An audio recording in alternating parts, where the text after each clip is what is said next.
Hi, అందరికీ నమస్కారం అండి. Welcome back to Sarath updates YouTube channel. పెన్షన్దారులకు భారీ గుడ్ న్యూస్. 6,000కు పెన్షన్ పెంపు. ప్రభుత్వం కీలక నిర్ణయం తీసుకున్నట్టు సమాచారం. దీని గురించి పూర్తి వివరాల కోసం వీడియోను పూర్తి వరకు చూసే ప్రయత్నం అయితే చేయండి. వీడియోని పూర్తి వరకు చూస్తేనే ఈ వీడియోలో ఉన్న సమాచారం మీకు క్లియర్గా అర్థమవుతుంది. అలాగే వీడియోని ఖచ్చితంగా లైక్ చేయండి. లైక్ చేస్తేనే ఇలాంటి వీడియోలు చేయడానికి, మీకు ఇలాంటి సమాచారం అందించడానికి నాకు మోటివేట్గా ఉంటుంది. దాంతోపాటు ఛానల్ని సబ్స్క్రైబ్ చేయండి. తెలంగాణ రాష్ట్రంలో రేవంత్ రెడ్డి ప్రభుత్వం ఆసరా పెన్షన్లను పెంచేందుకు సిద్ధమవుతుంది.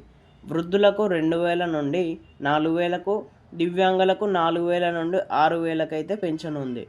తెలంగాణ రాష్ట్రంలోని లక్షలాది మంది పెన్షన్ లబ్ధిదారులకు ముఖ్యమంత్రి రేవంత్ రెడ్డి ప్రభుత్వం త్వరలోనే శుభవార్త చెప్పబోతుంది. గత ఎన్నికల సమయంలో కాంగ్రెస్ పార్టీ తరపున హామీగా ప్రకటించిన పలు సంక్షేమ పథకాల అమలులో భాగంగా ఆసరా పెన్షన్లను పెంచేందుకు ఇప్పుడు ప్రభుత్వం సిద్ధమవుతుంది. ఇప్పటికే సంవత్సరానికి పైగా అధికారంలోకి ఉన్నప్పటికీ పెన్షన్ల పెంపుపై ప్రభుత్వం ఇప్పటివరకు ఎలాంటి స్పష్టత ఇవ్వలేదు.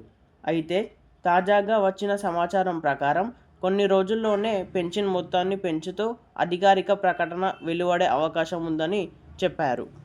2023 అసెంబ్లీ ఎన్నికల వేళ కాంగ్రెస్ పార్టీ స్పష్టంగా వెలువడించిన హామీలలో పెన్షన్ల పెంపు ఒకటి. అప్పట్లో పార్టీ తరపున ప్రచారం చేసిన రేవంత్ రెడ్డి ప్రభుత్వంలోకి వస్తే వృద్ధులకు అందుతున్న 2,000 ఆసరా పెన్షన్ను 4,000కు పెంచుతామని చెప్పారు.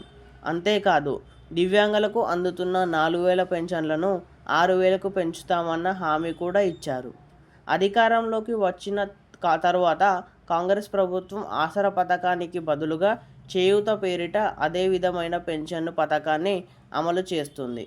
ఇప్పుడు ఆ హామీలను నెరవేర్చే దిశగా ప్రభుత్వం కీలక నిర్ణయం తీసుకుంటుందని వార్తలు వస్తున్నాయి. తెలంగాణలో త్వరలోనే జరగబోయే స్థానిక సంస్థల ఎన్నికల నేపథ్యంలో రేవంత్ రెడ్డి సర్కార్ ఈ హామీలను త్వరలోనే అమలు చేయాలని భావిస్తుంది. పెన్షన్ మొత్తాన్ని పెంచిన తర్వాతే ఎన్నికలలోకి వెళ్తే ప్రజల్లో తమ పార్టీ పట్ల నమ్మకం, విశ్వాసం పెరిగి మంచి ఫలితాలు సాధించగలమన్న ధీమా ప్రభుత్వంలో ఉంది. ప్రభుత్వం ఎన్నికల ముందు చేసిన హామీలను ఒక్కొక్క దానికొకటి నెరవేర్చడం ద్వారా పరిపాలన పరంగా ప్రజలకు నమ్మకం కలిగించాలని చూస్తుంది ప్రభుత్వం. రేషన్ కార్డు జారీ, ఇందిరమ్మ ఇండ్లు మంజూరు వంటి హామీలను ఇప్పటికే అమలు చేస్తూ ఉంది రేవంత్ రెడ్డి ప్రభుత్వం. ఇప్పుడు పెన్షన్ పెంపు అంశాన్ని కూడా జాబితాలో చేర్చి వచ్చే నెలలోనే దీనిపై అధికారిక ప్రకటన చేసే అవకాశాలు కనిపిస్తున్నాయి. ఇప్పటికే సంబంధిత శాఖలకు ఈ విషయంలో దిశానిర్దేశం ఇచ్చినట్టు సమాచారం. తెలంగాణ ప్రత్యేక రాష్ట్రంగా ఏర్పడిన తరువాత అప్పటి నుండి బీఆర్ఎస్ ప్రభుత్వం ఆసరా పేరుతో వృద్ధులు, వికలాంగులు, ఒంటరి మహిళలు, వితంతువులు, అనాథలు, అలాగే కొన్ని చేతి వృత్తుల వారికి నెలవారీ ఆర్థిక సహాయాన్ని అందించేది. ఈ పథకం వల్ల లక్షలాది మంది గృహాలు కొంతమేర ఉపశమాన్ని పొందుతాయి.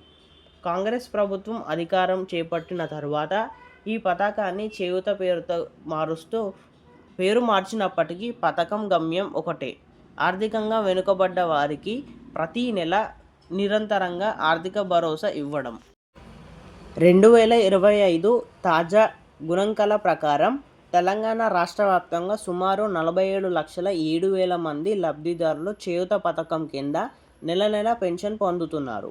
వీరిలో వృద్ధులు, వికలాంగులు, ఒంటరి మహిళలు, ఎయిడ్స్ బాధితులు మరియు సాంప్రదాయ హస్తకళల్లో నిమగ్నమైన వారు కూడా ఉన్నారు. ప్రస్తుతం అందుతున్న పెన్షన్ రేట్లు ఇలా ఉన్నాయి.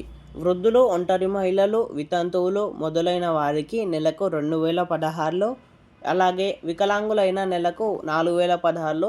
ఇప్పుడు ఈ మొత్తాలను 4,016, 6,016కు పెంచేందుకు ప్రభుత్వం సిద్ధమవుతుంది. వార్తలు గట్టిగానే వినిపిస్తున్నాయి. కానీ పెన్షన్ పెంపుతో లక్షలాది మంది ప్రజలకు ప్రత్యేక ప్రయోజనం చేకూరుతుంది. ఇదే సమయంలో రాబోయే స్థానిక ఎన్నికల ప్రభావం చూపే అంశంగా మారనుంది. ఈ వీడియోలో కొంచెమైనా ఇన్ఫర్మేషన్ తెలుసుకున్నట్టు అనిపిస్తే వీడియోని ఖచ్చితంగా లైక్ చేయండి. లైక్ చేస్తే ఇలాంటి వీడియోలు చేయడానికి, ఇలాంటి సమాచారం మీకు అందివ్వడానికి నాకు మోటివేట్గా ఉంటుంది.